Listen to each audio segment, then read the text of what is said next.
Welcome back, Twin Lakes. Jim Keithley outside on our short game area here on a beautiful Tuesday afternoon.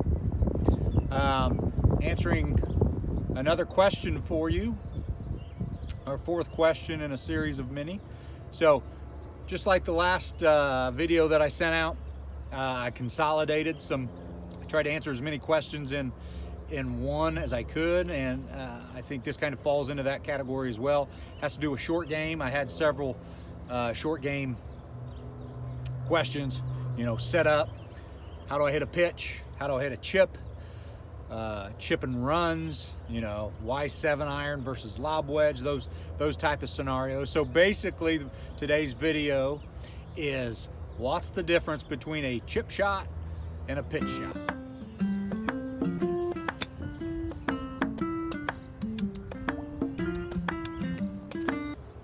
Chip versus pitch. You know, the easiest way, I try to simplify things. Listen, if I had to take a physics class, I would fail, right? But I can do kindergarten math. I can add 2 plus 2.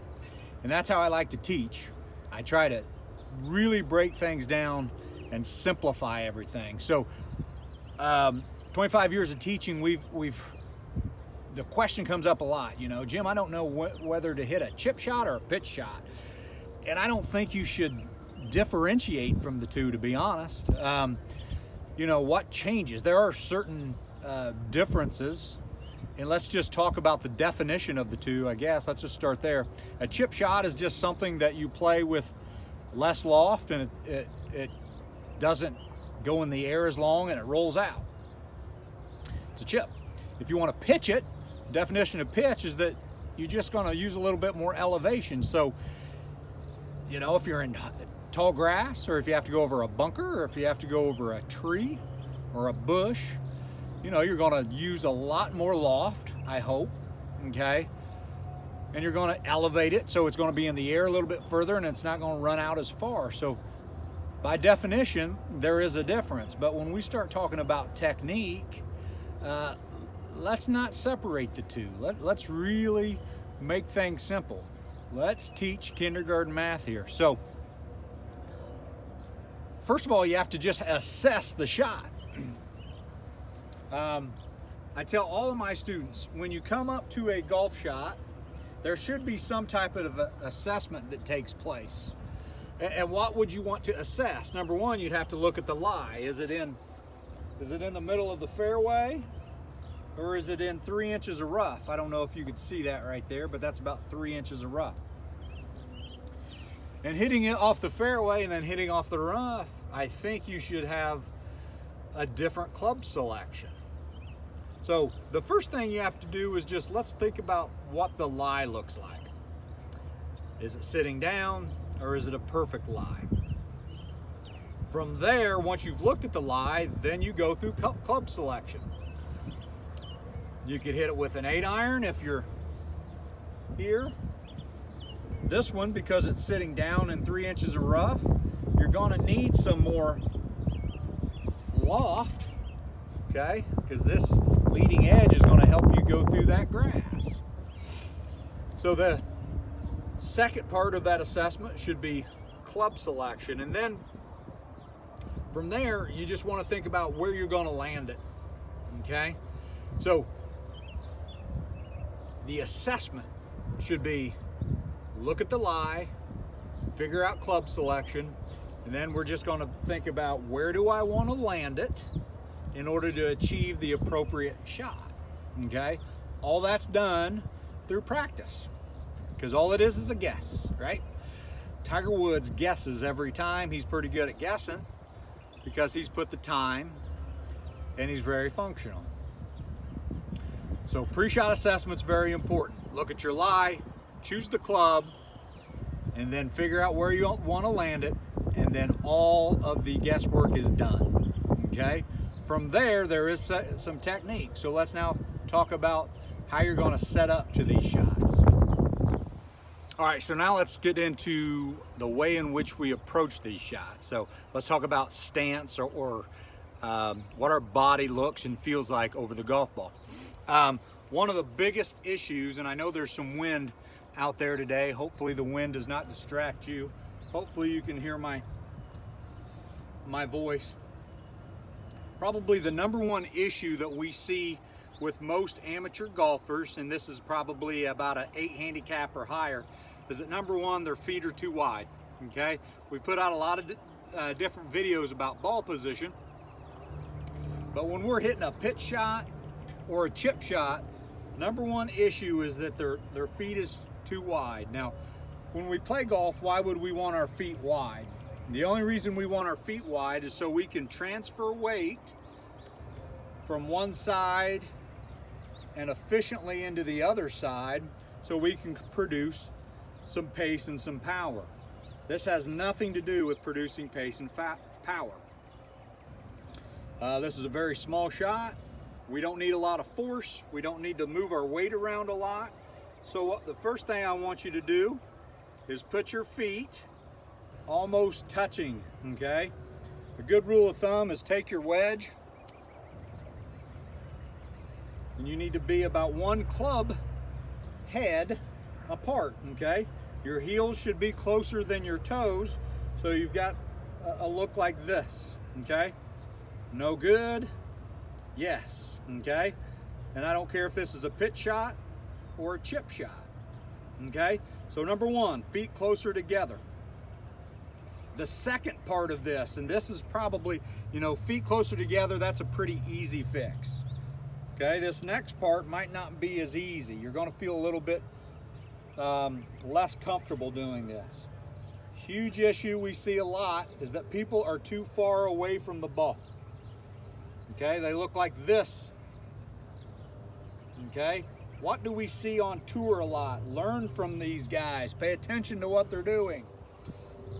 They get much closer to the golf ball. We'll talk about a reason why later, but they're much closer to the golf ball. Now, how far should you be? About a grip length away from the ball, okay? Now, when we get closer to the ball, what do we need to do? There's certain characteristics or modifications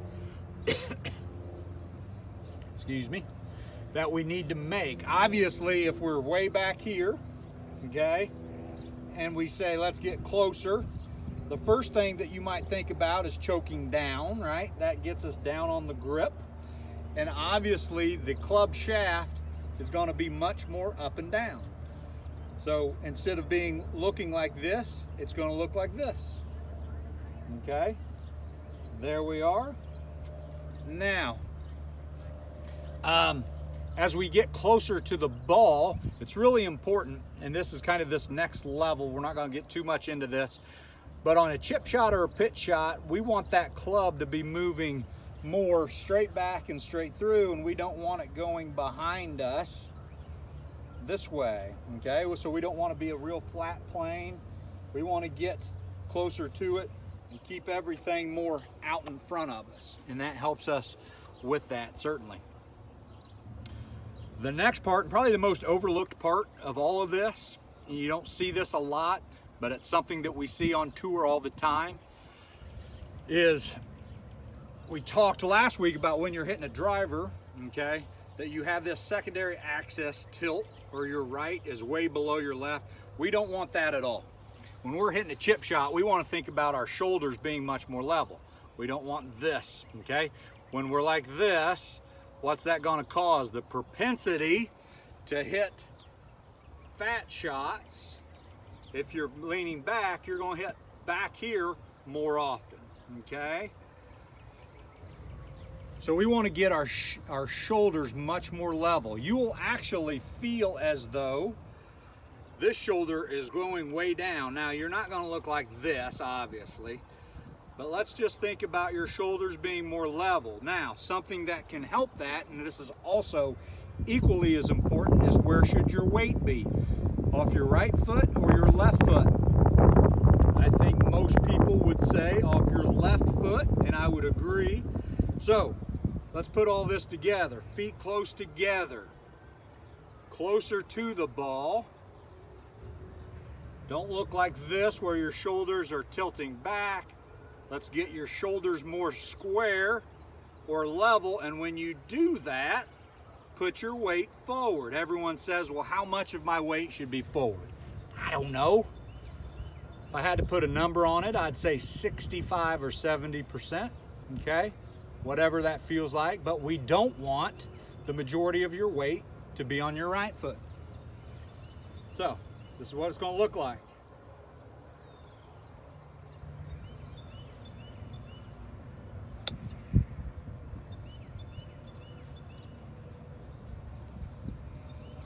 Okay, so all those were set up thoughts. We all can set up to the ball perfectly. We can look like tour pros. All of us. You might not have the skill, you might not have the technique, you might not have the flexibility to swing like them, but we can all set up like them. So let's do it. Okay? Come right back with me and we're going to talk about some in-swing thoughts. So another debate, you know, if we're going to debate chipping versus pitching, I said I really don't differentiate between the two. The type of shot dictates a chip or pitch. And another debate within this realm of shot is how much hinging you should have with your wrist. Now, if you look at someone like a Jason Day, he was #1 in the world, okay, for a while, pretty good golfer. He's a person that does not hinge his wrists at all. He's very much a one-piece person, okay, much more stiff. Look at someone like Phil Mickelson. Phil Mickelson's known for his short game. He adapts and utilizes much more hinge, okay? He gets much more of a hinge or a cocking and uncocking of the wrist. So who's to say who's right? You're either a hinge person or a non-hinge person, and I don't try to change my students too much, okay? I would say on a chip shot, if you need to see some elevation, you might feel like that club, so you need to think about moving the club away, your chest and arms work together, okay? And I don't want that handle to stay in the same spot. I want that handle to be moving back. But when would you start hinging? I would say if you could get yourself a video like this, I want you to think about the hands moving back in one piece. And as soon as that handle gets clear of your trail thigh, okay, that's when you start to feel a slight hinging of the wrists, okay? So that's when it should occur. It shouldn't happen like this, where the handle isn't moving back at all. The handle should move, clears that thigh, and then we start to feel a hinge, okay? So experiment with that. You need to ask yourself, am I a hinge person or a non-hinge person? But there's 2 or 3 other factors within the in-swing part of this dynamic. Swing plane would be an important part of this. So what are the mistakes when people chip? You know, they hit fat a lot and then they hit thin a lot, and they're not matching up this idea of low point or swing bottom. And one of the big mistakes that we see a lot is people that get the club, let's assume that we have our feet closer together, we're closer to the ball, right? Our weight is forward, so we look like a tour guy, and then the club gets behind your body too fast. So if your club gets behind you, okay, which means it's shallow, the chances are the shoulder's gonna drop and you're gonna hit behind the ball. Now, when you hit behind the ball, most people think that's fat, and it is, right? But a lot of times that club will bounce to the ball, and then what would the result be? It would be thin. So if you're hitting 2 or 3 inches behind the ball, and I've talked at length about low point and euphoric sound, if you get the club back behind you, okay, your mistake will probably be back shoulder drops and we hit fat shots. So you need to think about the club, and this is going to be a good example. I'm going to put my backside right, almost like the end of the camera is a wall. We want to think about the club staying in the picture, We don't want it back there, out of the picture. So a couple practice swings. Okay, so now the club's more out in front of us, right? Not behind us. So let's try that.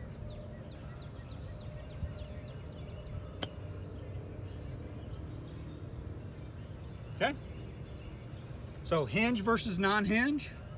Swing plane, we don't want to be flat. We want to be more upright or steep. Okay. When we're hitting a driver, we don't want to be steep. When we're hitting a chip shot, we want to be steep. Now, adding loft. I think this is really important. I don't know how well this is going to come across on video. I have this magnet that's on my club here, which gives us an indication of face angle. A huge mistake that most amateurs make is that they keep the face too closed, okay? Because what's everyone say? Get the handle forward, weight forward, okay? And lead with the hands, okay? I agree with that somewhat, and there are some shots that we want that. For the majority of chip or pitch shots, we don't want that, because all that does is, this should be another video, but it causes you to dig and not use the bounce of the club, okay? So, you want to think about, I'll go ahead and put my backside up against the camera here. Instead of the club being face down, you can see where my face and where this is pointing, being down, you want to think about it being open, okay? So you want to feel like you're adding loft to your shots as opposed to de-lofting, okay? So what does that feel like? It feels like in wrist conditions that the back of my left hand gets skyward instead of being down like that. We've talked about wrist conditions before, okay? Open it up, but we don't want to get it behind us. Open it up and deliver right into the golf ball. So you want to feel like you're adding loft to all of your shots. I don't care if it's a pitch shot or a chip shot, okay? So you need to tinker with all of this, okay? Come right back with me and we'll kind of wrap everything up and put it into a conclusion. The following are a couple examples of what we're talking about. Here is a chip shot where I'm using a 9-iron. I have no obstacles in my way, so I can keep the ball low and run it out to the pin. Feet close together, standing closer to the ball. Good balance position. Notice my right heel is off the ground, promoting forward lean. Here is a lofted club. This is my lob wedge. Same technique is being used, but you can clearly see I have an obstacle in my way that I have to create some height to go over. So in conclusion, let's face it, we're not all born with the same skill level, but as I said earlier in the video, we can all set up just like we see the guys on TV.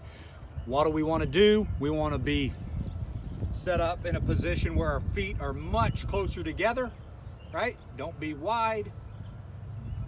Feel like you're narrow. Let's get you way closer to the ball.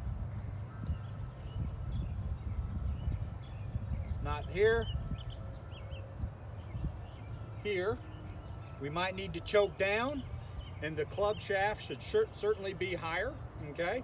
When we do that, that allows the club to work much more vertical, okay? Up and down as opposed to flat or around us. And lastly, we don't want to play in a condition where our trail shoulder is much lower. We want to look like this, okay? When I did that, when I raised that shoulder, I put my weight forward. That's going to help us manage low point or functionality, okay? A lot of stuff going on here. I would say this, if you're going to spend 30 minutes practicing, 20 of it should be this type of shot, because these are the kind of shots that we're hitting almost every single hole. In conclusion, I don't differentiate pitch shot versus chip versus pitch. It's just one type of shot dictated by either the lie, okay, or a situation where we have to go over something. One you hit high, one you hit low. Don't change your technique. Hope it helps. One day closer to being on the other side of this mess. Keep your head up, stay strong, stay safe. We'll see you next time.